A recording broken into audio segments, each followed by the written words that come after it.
சென்ற 2 வீடியோக்கள்ல முதல்ல வெனிசுவேலா அதில் உள்ள ஜென் இசட்னுடைய நடவடிக்கைகள் முன்னெடுப்புகள் அதன் மூலமாக அவர்கள் பாதிக்கப்பட்டது. அடுத்ததாக ஈரான் அங்கே இருக்கிற ஜென் இசடை எப்படி அமெரிக்கா உசுப்பி விட்டு இன்னைக்கு அவங்க எந்த மாதிரி ஒரு நிலைமையில இருக்காங்க, இதை பற்றின பல டீட்டெயில்ஸை பார்த்தோம். 3வது நாடாக நேபாள் நாட்டில் ஜென் இசட் முன்னெடுத்த நடவடிக்கைகள் என்ன, இன்னைக்கு நிலைமை என்ன அப்படிங்கிறத பற்றி இந்த வீடியோவில் பார்த்துட்டு, இதுக்கு அடுத்த கொஞ்சம் அது லெங்க்தியாக ப்ரிப்பேர் பண்ணியிருக்கேன், அதனால் அது 2 வீடியோவாக போடலான் இருக்கேன். அதில் இதே ஜென் இசட் தமிழ்நாட்டில் இருக்கக்கூடிய ஒரு புதிய கட்சி தலைவர் மேலே வெறித்தனமான ஒரு ஈடுபாடு வச்சு எந்த மாதிரி முன்னெடுப்புகளின் நடவடிக்கைகளையும் ஈடுபட்டிருக்காங்க, அதனுடைய பின் விளைவுகள் இந்த 3 நாட்டிலிருந்து நம்ம என்ன பாடம் கற்றுக்கிட்டோங்கிறத இவங்க கற்றுக்கிட்டாங்களா இல்லையா அப்படிங்கிறத 4ஆம் தேதி மே அன்று நாம் உணர்வோம் அப்படிங்கிறது தான் முக்கியமான பாயிண்ட்டு. இதில் எந்த கட்சி எந்த தலைவர் யார் மேலேயும் எனக்கு எந்த விதமான வெறுப்பும் கிடையாது. நம் கண் முன்னாடி அனுபவ ரீதியான நிதர்சனமான உண்மைகளை நாம் உணர தவறிவிட்டோம் அப்படிங்கிறது தான் முக்கியமான குறிக்கோள். அதை எடுத்து உங்கள் கூட ஷேர் பண்ணுறது தான் என்னுடைய ஆசை. இப்போ நேபாளுக்கு வந்தோம்னா செப்டம்பர் 2025 இதே ஜென் இசட் ஏதோ பல வெளிநாட்டு சதிகாரர்கள் மூலமாக உசுப்பேத்தி விட்டு மிகப்பெரிய போராட்டத்தில் ஈடுபட்டாங்க. இந்த க்ஷணம் ஆட்சி மாற்றம் வேண்டும். ஏன்னா நேபாளில் பலவிதமான கம்யூனிஸ்ட் கட்சிகள், அது ஃபுல் டீட்டெயில்ஸு ஏற்கனவே பல வீடியோவில் சொல்லியிருக்காங்க. அவங்க எல்லாம் ஒன்று சேர்ந்து யுனைடெட் லெஃப்ட் ஃப்ரண்ட் அப்படிங்கிறத வச்சு யுஎல்எஃப் ஆட்சியில் இருந்தாங்க. பல ஆண்டுகளாக ஆட்சியில் இருந்தாங்க. மன்னர் ஆட்சி போயிட்டு இந்த லெஃப்டினுடைய ஆட்சி வந்து அவங்க நேபாளினுடைய இன்ட்ரெஸ்ட்டை, அதாவது அதனுடைய நலனை பற்றி கொஞ்சம் கூட யோசிக்காம சைனாவை சார்ந்திருந்தாங்க. எனக்கு என்ன ஆச்சரியமா இருக்குன்னா, கம்யூனிஸ்டுகள் சைனாவில் இருக்கிற கம்யூனிஸ்டுகள் எல்லாமே சைனாவினுடைய நாட்டினுடைய நலன் சார்ந்த நடவடிக்கைகள் தான் ஈடுபடுவாங்க. 1-2 எஸ்பியனோஜி கேஸ் உளவாளிகள் இருக்கும், அது வேற விஷயம். ஆனால் இந்தியாவிலேயோ நேபாளிலேயோ நீங்கள் பார்த்தீங்கன்னா அங்கே இருக்கிற கம்யூனிஸ்டுகள்லாம் சைனாவுக்கு ஆதரவாக இருக்காங்க. அந்த நாட்டினுடைய நலன் இவங்களுக்கு முக்கியமாக இருக்கு. என்ன மாதிரி ஒரு மனப்பான்மை? யாராவது ஒரு சைனா கம்யூனிஸ்ட் வந்து இந்திய நலன் சார்ந்து ஏதாவது ஒரு வார்த்தை சொல்றாருன்னு பாருங்க, சொல்ல மாட்டாங்க. இவங்க ஆனால் நாட்டையே கொண்டு போய், இந்தியாவை கொண்டு போய் சைனாவோட இணைச்சிடணும். என்ன ஒரு அடிமைத்தனமான மனப்பான்மை! நேபாளில் இருந்த இடதுசாரி ஆட்சியாளர்களும் KP சர்மா ஓலியிலிருந்து புஷ்பத் தஹால் கமால், இவங்க எல்லாருமே அப்படிதான் இருந்தாங்க. வித்தியாசமே கிடையாது. மிக மிக ஒரு கேவலமான அடிமைத்தனமான புத்தி. இப்போ இந்த ஜென் இசடை என்னமோ ஒரு இதில் வெளிநாட்டு சதி, இதில் முக்கியமாக சொல்லப்படுவது CIA மற்றும் டீப் ஸ்டேட், இது கண்டிப்பாக இருக்குன்றாங்க. ஏன்னா சைனாவுக்கு எதிராக செயல்பட வேண்டியது தான் அவங்களுடைய குறிக்கோள். அதனால் அது இருந்ததுன்றாங்க. அதற்கான சில காரணங்களை நான் ஏற்கனவே ஒரு வீடியோவில் சொல்லியிருக்கேன். அதாவது பாடகர்களை, ரேப் ஆர்ட்டாக இருக்கட்டும், பாப் கல்ச்சராக இருக்கட்டும், ஏதோ ஒரு விதமான பலவிதமான பாடகர்களை ஊக்குவித்து அவர்களுக்கு உற்சாகம் அளித்து அவர்கள் பின்னாடி ஒரு பெரிய கூட்டத்தை திரட்டி ஆதரவு காண்பிப்பது போல் செய்து அவர்களுடைய மூளைச்சலவை செய்து அவர்களுடைய அரசியல் சார்பு நிலையை மாற்றி நாட்டுக்கு எதிரான நடவடிக்கைகளில் ஈடுபட வைப்பது தான் CIA மற்றும் டீப் ஸ்டேட் குறிக்கோள். அதன் மூலமாக இந்த மாதிரி பாடகர்களுக்கு பலவிதமான வெகுமானங்கள், பரிசுகள் எல்லாம் கொடுக்கப்பட்ட, அவார்டு எல்லாம் கொடுத்துருக்காங்க. அதுல குறையே சொல்ல முடியாம முழுமுற்றாக இருந்தவர் தான் இப்ப தற்போதைய பிரதம மந்திரியாக இருக்கக்கூடிய பலேன் ஷா அப்படிங்கிறவர். இவர் ஒரு ரேப் பாடகர். இப்ப 2025 செப்டம்பர்ல நடந்த ஜென் இசட், அதாவது இளைஞர்கள் இளைஞிகள் மூலமாக நடத்தப்பட்ட மிகப்பெரிய போராட்டம், அப்படியே அரண்டு போயிட்டாங்க. கம்யூனிஸ்டுகள் வந்து ஆட்சியை விட்டு அகற்றப்பட்டார்கள், ரிசைன் பண்ணிட்டு அவங்கவுங்க உசுருக்கு பயந்து ஓடி போனார்கள். அதுக்கப்புறமா ஜட்ஜ் அவங்க வந்து தற்காலிக தலைவராக கர்கி அப்படிங்கிற அவங்க வந்து தலைமை ஏற்று கொஞ்ச நாள் இருந்தாங்க. அதுக்கப்புறமா மார்ச்ல வந்து எலெக்ஷன் வந்தது. இந்த போராட்டத்தின் போது கிட்டத்தட்ட 80 பேர் உயிர் இழந்து உள்ளார்கள். நல்லா கவனிங்க. இதுல முக்கியமா நம்ம கவனிக்க வேண்டியது என்னன்னா, சமூக விரோதிகள் உள்ள பூர்ந்து போராட்டத்தை கையில எடுத்து நடத்ததுனால அரசாங்கம் துப்பாக்கிச்சூடு போலீஸ் மூலமாகவும் துணை ராணுவம் மூலமாகவும் நடத்தியது. அதில் அப்பாவி இளைஞர் இளைஞிகள் தான் இறந்து போனார்கள். சமூக விரோதிகளோ அரசியல்வாதிகளோ அல்ல. 2500க்கும் மேற்பட்டோர் படுகாயம் அடைந்தார்கள். பல 100 கோடி ரூபாய் பொறுமானம் உள்ள பொருட்சேதங்கள், அழிவுகள் ஏற்பட்டன. இதுதான் ஜென் இசட் நடத்திய போராட்டத்தினுடைய முடிவு, ரிசல்ட் அப்படின்னு சொல்லலாம். ஒரு திக்கு தெரியாம, குறிக்கோள் இல்லாம, சரியான வழி நடத்தல் இல்லாம முன்னெடுக்கப்பட்ட போராட்டம் ஜென் இசட் போராட்டம் நேபாளில. இந்தியாவில் பெரும் முயற்சி நடந்துகிட்டு வருது. ராகுல் காந்தி மிக மிக முனைப்பாக இருக்காரு. எப்படியாவது ஜென் இசட கொண்டு வந்து ரோடுல போராட வை, தெருவில் இறங்கி போராட வைக்கும்.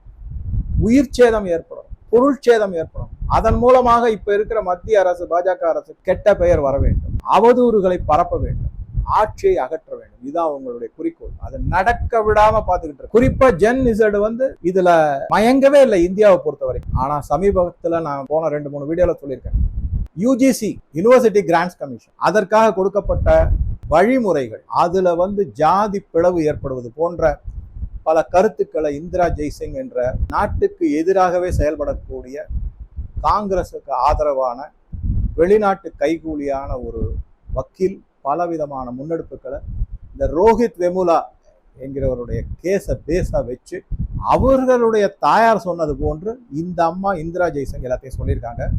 அதன் மூலமாக மிகப்பெரிய அளவில் கொந்தளிப்புகள்லாம் ஆரம்பிக்கப்பட்டது. ஆனால் ஒரு வழியா அமுங்கிடுச்சு. நல்ல செய்தி அது.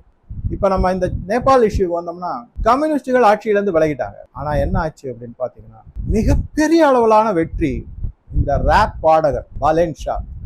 இவர் ஒரு ரேப் பாடகர். அதை தவிர இன்ஜினியரிங் படிச்சிருக்காரு. நம்ம இந்தியாவில் இருக்கிற, கர்நாடகாவில் இருக்கக்கூடிய Visvesvaraya Institute of Technology, VIT, அதுல படிச்சிருக்காரு. போஸ்ட் கிராஜுவேஷன் அங்க படிச்சு. 38 வயசு தான்.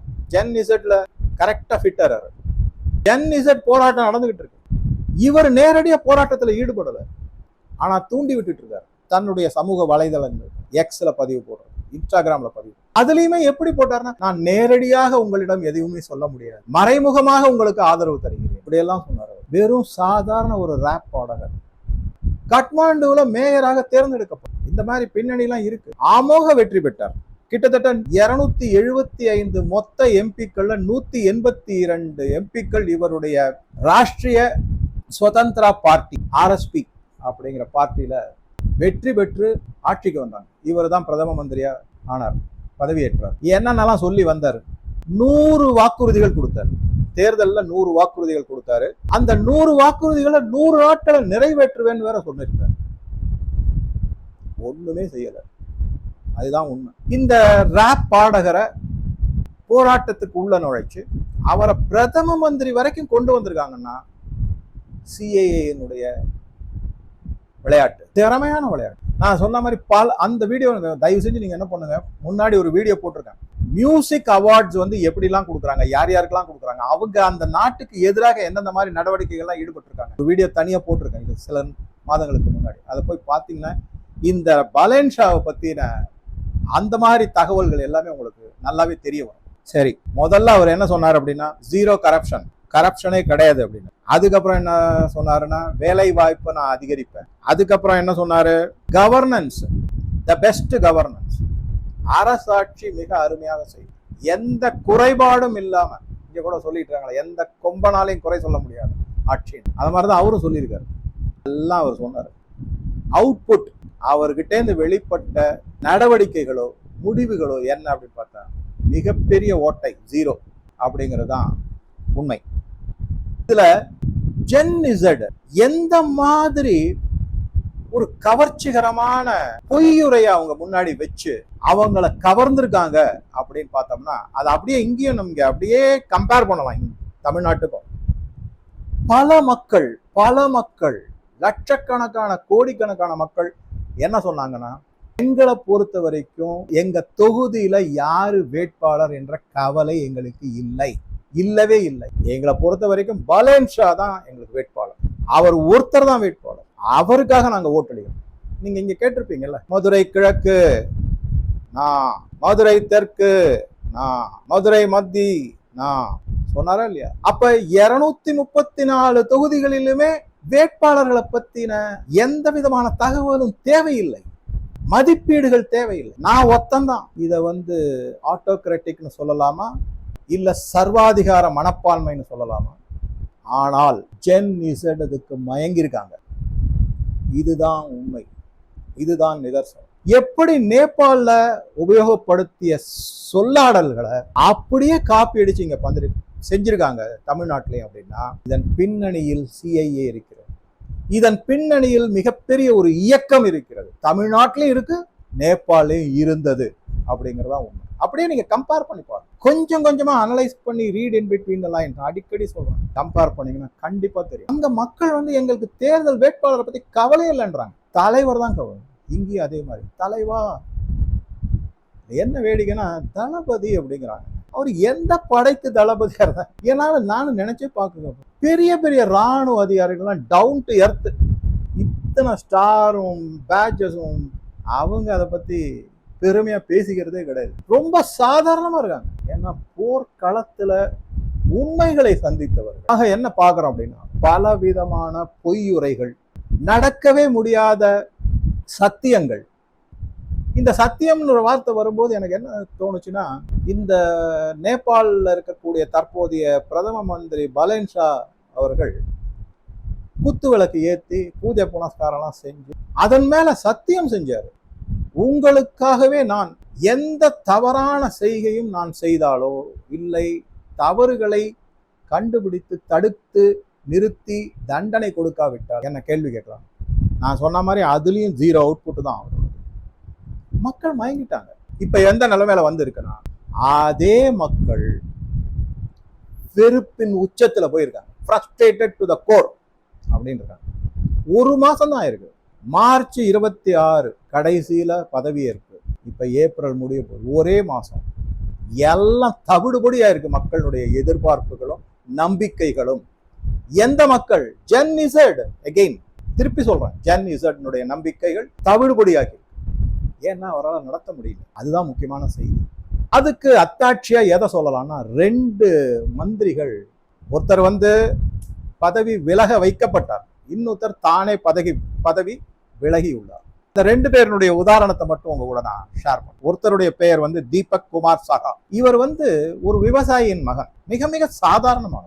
நேபாளில் இருக்கக்கூடிய ஒரு காட்மாண்டு அந்த இடத்துல இருக்கக்கூடிய ஒரு மால்ல சாதாரண சேல்ஸ்மேனா ஒரு கடையில வேலை பார்த்திருக்காரு. அதெல்லாம் சாதாரண, இதுல ஒன்றும் பிரச்சனை கிடையாது. ஏன் அப்படின்னா, இப்போ லேட்டஸ்டா நான் படிச்ச ஒரு நியூஸ், குஜராத்ல முனிசிபல் கார்பரேஷனுடைய எலெக்ஷன் நடக்குது.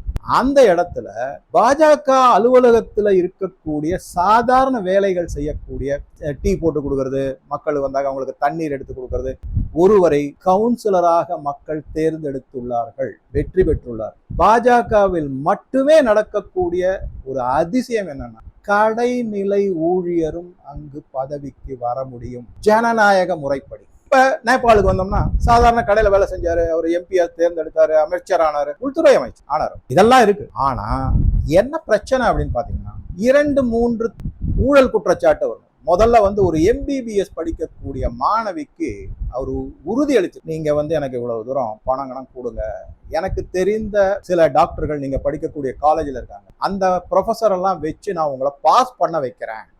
இது ஒரு முதல் குற்றச்சாட்டு. பணம் வாங்கியிருக்காரு. அடுத்தது, அவர்கிட்ட மொத்தம் கிட்டத்தட்ட ஒரு 12 அக்கௌண்ட் இருந்திருக்கு. 10 அக்கௌண்ட் க்ளோஸ் பண்ணிட்டாரு. அந்த 10 அக்கௌண்ட் ட்ரேஸ் பண்ணி கண்டுபிடிச்சிருக்காங்க.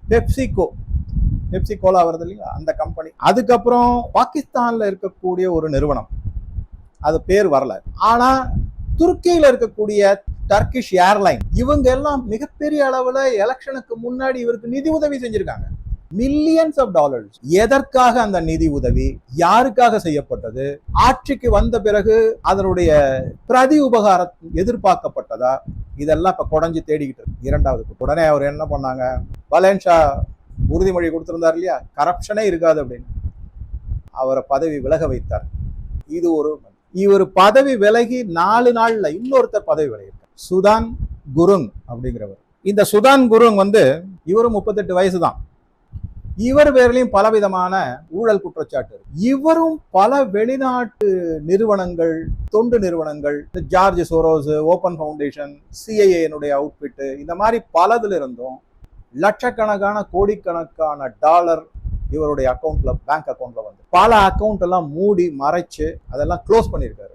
தன்னுடைய இப்ப என்னன்னா, நேபாளில் ஒரு ரூல் ஆட்சியில் இருக்கக்கூடிய எம்பிக்களோ அமைச்சர்களோ தங்களுடைய சொத்து விவரங்களை வெளிப்படணும். இவர் இப்ப வெளியிட்டு இருக்கிறத பார்த்தா இதுக்கெல்லாம் முன்னாடி கணக்கே காமிக்கல. நீங்க நம்ப மாட்டீங்க. கிட்டத்தட்ட 1.5 கிலோ தங்கம், ஒரு 6.5-7 கிலோ வெள்ளி, லட்சக்கணக்கில் பணம், என்னென்னமோ ஸ்டேட்மெண்ட் கொடுத்திருக்காரு. இதனுடைய தரவுகள் எல்லாத்தையும் பாத்தீங்கன்னா இதுக்கு முன்னாடி ஒரு தேர்தல் அபிடவிட் கொடுப்பாரு இல்லைங்களா, அப்ளிகேஷன், அதுல அதெல்லாம் இல்ல. அப்பனா இதெல்லாம் எப்ப சம்பாதிச்ச, எப்படி கொண்டு வந்த கேள்வி எழுது. இவர் தான் பதவிக்கு வந்த உடனே என்ன செஞ்சாரு அப்படின்னா, ஹமி நேபாள் அப்படின்னு ஒரு அமைப்பை நடத்திக்கிட்டு வந்த நம்ம நேபாளியர். அதை இந்த ஆர்எஸ்பி, ராஷ்டிரிய சுதந்திரா பார்ட்டி, பலேன்ஷாவோட பார்ட்டியோட மர்ஜ் பண்ணிட்டார். அது ஒரு தொண்டு நிறுவனம் மாதிரி நடத்திக்கிட்டு இருந்தாரு. அதுல என்ன தொண்டு செஞ்சாரோ இல்ல என்ன பணம் சம்பாதிச்சாரோ தெரியாது. அவங்க போய் சேர்ந்துட்டாங்க. அதை விட இவருக்கு லைம் லைட்னு சொல்லக்கூடிய, அதாவது இவர் ஒரு மிகப்பெரிய பேசு பொருளா எப்ப மாறினார்னா, முன்னாள் பிரதம மந்திரி KP சர்மா ஓலி அவர்களையும் ரமேஷ் லெக்கா அப்படின்னு சொல்லக்கூடிய உள்துறை அமைச்சர், முன்னாள் இவங்க 2 பேரையும் உடனடியாக கைது செஞ்சார். அதுல இவருக்கு பேரு புகழெல்லாம் வந்து. ஏன்னா KP சர்மா ஓலி, இந்த ரமேஷ், இவங்க எல்லாமே இடதுசாரி அரசு நடத்திக்கிட்டு வரும். மக்களுக்கு அவங்க மேல மிகப்பெரிய கோபம். அந்த கோபத்தை அடிப்படையா வச்சு அதை ஒரு ஆதாயமா எடுத்து இவங்களை அரெஸ்ட் பண்ணி அதுல கொஞ்சம் பேர் வாங்கினாரு. ஆனா இவருடைய ஊழல் குற்றச்சாட்டுகள் கொஞ்சம் கொஞ்சமா வெளியே வர ஆரம்பிச்ச உடனே அவரால் தப்பிக்க முடியல. என்ன செஞ்சிட்டாரு, தானே முன் ரிசைன் பண்ணிட்டு, இங்கெல்லாம் சில பேர் இந்த அரவிந்த் கெஜ்ரிவால் சொல்லுவாரு அடிக்கடி, நான் தார்மீக அடிப்படையில் என் மீது உள்ள குற்றச்சாட்டுகள் நிரூபிக்கும் வரை நான் பதவி வகிக்க மாட்டேன், விலகுவேன் அப்படின்னு சொல்லிட்டு பதவியில இருந்தார். ஆனா இந்த குருங் பதவி விலகி, அமைச்சரா இருந்தவர் பதவி விலகிட்டார். இந்த 2 உதாரணங்கள் ஒரே மாதத்துல ஊழல் தவிர்க்க முடியாம நேபாளல ஊடுருவி இருக்கு. ஜென் இசட்னுடைய தார்மீக கோபத்திற்கு எந்த விதமான நியாயமும் இல்லை. இவர்களை ஆட்சியில் அமர்த்துவதற்கு அவசரப்பட்டு விட்டோம் என்று இப்போது ஜென் இசட் உணர்கிறார்கள். இதெல்லாம் தான் செய்தி. வெறுப்பின் உச்சத்துல இருக்காங்க. என்ன இப்படி பண்ணிட்டோம் அப்படின்னு. சரி, பாலேன்ஷா பிரதம மந்திரி என்ன செய்யறாரு, அவரும் எதிர்கட்சிகளை ஒழிச்சு கட்டுவதில் தான் முனைப்பார்கள். சுகாதார வசதி, பள்ளிக்கூடங்கள், கல்லூரிகள் வசதி, கழிப்பிடங்கள், ரோடு, இந்த மாதிரி எதுலையுமே அவர் கவனம் செலுத்தல. நேபாளை பொறுத்த வரைக்கும் சுற்றுலாத்துறையினாலதான் மிக முக்கியமான வருமானம் ஈட்டக்கூடிய ஒரு துறை. அழகா செஞ்சிருக்கலாம். இப்ப உத்தரப்பிரதேசத்துல அயோத்தியா மிகப்பெரிய பொருளாதார நகரமா மாறிக்கிட்டு, ஒரே காரணம் ராமர் கோவில், அதை சார்ந்த பல நடவடிக்கைகள், முன்னெடுப்புகள், வளர்ச்சி திட்டங்கள் எல்லாம். இதே மாதிரி நேபாளல வெறும் பில்கிரிமேஜ் டூரிசம், அதை வச்ச மிகப்பெரிய பொருளாதாரம். பசுபதிநாத் உலகளவில் இந்துக்களுக்கு மிக புனிதமான ஒரு கோவில். அதுக்கப்புறமா நீங்க பாத்தீங்கன்னாக்க புத்தர்களுக்கு மிக மிக முக்கியமான புனித தலம் லும்பினி, புத்தர் அவதரி. அதுக்கப்புறமா பாத்தீங்கன்னாக்க ஸ்ரீராமரின் மனைவியான ஜானகி பிறந்த இடமான ஜனகபுரி அப்படின்னு. எந்த இடத்திலையுமே எந்த விதமான டெவலப்மெண்ட் சொல்லக்கூடிய வசதிகள் ஏற்படுத்தவே இல்லை. இவர் தன்னை ஹிந்துன்னு பிரகடனப்படுத்திக்கிறார். நல்ல திக்கா ஒரு இது வச்சிருப்பார், நெற்றியில திலகம், நேபாள் தொப்பி எல்லாம் வச்சுக்கிட்டு தன்னை இந்து உள்ளூர இவர் ஒரு ஓக் இடதுசாரி. நான் பல முறை சொல்லியிருக்கேன், அமெரிக்காவில் இருக்கக்கூடிய ஓக் இடதுசாரிகளும் மற்ற சைனாவில் இருக்கக்கூடிய, இந்தியாவில் இருக்கக்கூடிய, நேபாள முன்னாடி ஆட்சியில் இருந்த இடதுசாரிகளுக்கு நிறைய வித்தியாசம். இவர் இந்த அமெரிக்க ஓக் லெப்டிஸ்ட் வகையை சேர்ந்தவர். ஆனால் வெளியில வேஷம் போட்டுட்டு இருக்காரு, நானும் இந்து தான். இந்த மாதிரி பாலேன்ஷா எடுத்துள்ள பல முடிவுகள், முன்னெடுப்புகள், நடவடிக்கைகள் எதுவுமே மக்களுக்கு பிடிக்கவில்லை. ஒண்ணுமே செய்யல. அவர் எடுத்த ஒரே நடவடிக்கை எதிர்கட்சிகளை முடக்குவது. இதை தவிர அண்டை நாடான பாரதத்துடன் மிகப்பெரிய முட்டல் மோதல்ல இறங்கிட்டார். அவரு இறங்கல, அவரை டீப் ஸ்டேட்டும் சிஐஏவும் இறக்கி வச்சிருக்காங்க. இந்தியாவிற்கு எதிராக செயல்படுவதற்காகத்தான் அவர் பதவி அளிக்கப்பட்டுள்ளது. அதை பத்தின டீட்டெயில் தனி வீடியோவை பார்க்கலாம். இந்த இடத்துல திருப்பி நான் என்ன பத்தி சொல்றேன் அப்படின்னா, வெனிசுவேலால ஜென் இசட்டை பத்தி சொன்னேன், ஈரான்ல ஜென் இசட்டை பத்தி சொன்னேன், நேபாளல ஜென் இசட்டை பத்தி சொன்னேன். இது மாதிரி பல நாடுகள்ல நடந்தது. ஸ்ரீலங்கால ஜென் இசட் போராட்டம், அதுக்கப்புறம் பங்களாதேஷ்ல ஜென் இசட் போராட்டம். இந்த ஜென் இசட் உணர்ச்சி மிக்கவர்கள், சரியான சிந்தனை கிடையாது, சரியான வழிகாட்டுதல் கிடையாது, முதியோர்களின் சொல் பேச்சு கேட்பது கிடையாது, அவருடைய வழிகாட்டுதலை ஏளனம் செய்வது, அதற்கு பதிலாக தங்களுடைய கருத்துக்களை முதியோர்களிடம் திணிப்பது, இந்த மாதிரி நடந்துகிட்டு. இதுதான் தமிழ்நாட்டிலும் ஜென் இசட் நடத்தி கொண்டு வருகிறார்கள் இந்த தேர்தல் சமயத்தில் அப்படிங்கிறது என்னுடைய ஒரு அசைக்க முடியாத கருத்தாக உருவாகி உள்ளது. அதற்கான காரணங்களையும் நான் அடுத்த வீடியோல தெளிவா உங்களோட ஷேர் பண்றேன்.